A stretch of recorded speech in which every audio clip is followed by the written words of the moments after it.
semuanya, pada kesempatan kali ini saya akan membawakan materi sejarah Afrika yang kedua yang berjudul Afrika pada masa praksara hingga zaman peradaban Mesir kuno. Nah, Afrika dikenal sebagai tempat lahirnya manusia pertama. Sekitar 2,5 juta tahun yang lalu, manusia berevolusi dari Afrika Timur lalu menyebar ke berbagai wilayah seperti Afrika Utara, Eropa, dan Asia. Nah, seiring berjalannya waktu, kehidupan mereka terus berkembang dari masa praaksara yang sederhana hingga lahirnya peradaban besar seperti Mesir kuno di tepi Sungai Nil. Oke, jadi yang pertama itu adalah karakteristik kehidupan praaksara di Afrika. Sekitar 8.000 tahun yang lalu, gurun Sahara belum menjadi gurun seperti sekarang, melainkan daerah subur dengan sungai dan padang hijau. Di tempat ini, manusia hidup sebagai pemburu dan juga pengembala.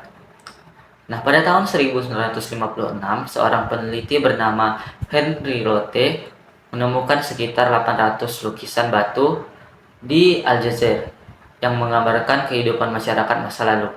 Lukisan-lukisan ini memperlihatkan 4 periode manusia, yaitu yang pertama periode berburu, sekitar tahun 6000 sampai 4000 sebelum Masehi. Nah, di sini manusia hidup nomaden dan berburu. Yang kedua itu periode pengembala, sekitar tahun 4000 sampai 1500 sebelum Masehi. Nah, di sini mereka mulai bercocok tanam dan memelihara hewan ternak. Nah, yang ketiga itu periode kuda, sekitar tahun 1500 sampai 600 sebelum Masehi. Nah, di sini muncul penunggang kuda dan konflik antar kelompok. Nah, yang keempat itu periode unta, mulai dari tahun 600 sebelum Masehi.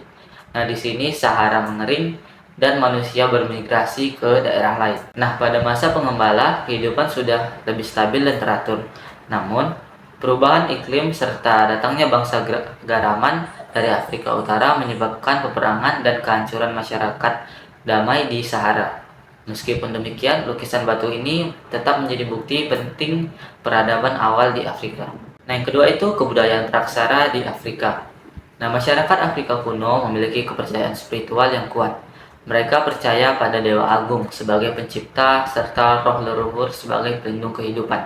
Dalam kepercayaan mereka, roh orang yang sudah meninggal tetap hidup di sekitar keluarga. Mereka juga percaya pada dewa-dewa alam seperti dewa sungai, gunung, dan juga laut.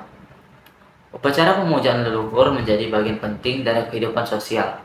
Mereka percaya bahwa hidup akan sejahtera jika mematuhi ajaran leluhur, dan bencana akan datang jika melanggarnya.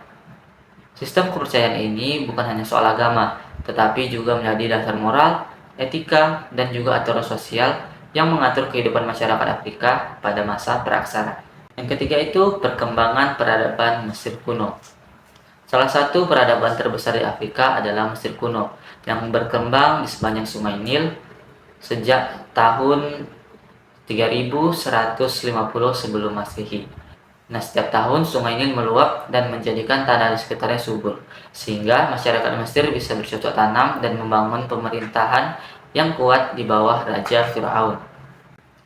Letak Mesir sangat strategis. Di utara ada Laut Tengah, di timur ada Gurun Arabia, di selatan ada Gurun Nubia, dan di barat ada Gurun Libya. Nah, selain terkenal dengan piramida dan kuil megah, Mesir juga memiliki tulisan hieroglif. Penemuan penting yang membantu memahami tulisan ini adalah batu Rosetta yang ditemukan pada tahun 1799 di kota Rosetta oleh tentara Prancis bernama Bouchard. Nah, batu ini berisi teks dalam 3 bahasa, yaitu hieroglif, Demotik, dan Yunani kuno, yang memuat dekrit Raja Ptolemy V tahun 196 sebelum Masehi. Nah, batu Rosetta menjadi kunci utama dalam menerjemahkan bahasa Mesir kuno, sehingga dunia modern bisa mempelajari budaya dan sejarah Mesir dengan lebih jelas. Nah, jadi dari kehidupan sederhana pada masa praaksara hingga lahirnya peradaban megah di Mesir kuno, Afrika menunjukkan perjalanan panjang manusia dalam menciptakan budaya dan ilmu pengetahuan. Lukisan batu Sahara dan batu Rosetta menjadi bukti bahwa Afrika adalah tempat lahirnya sejarah dan peradaban manusia di dunia.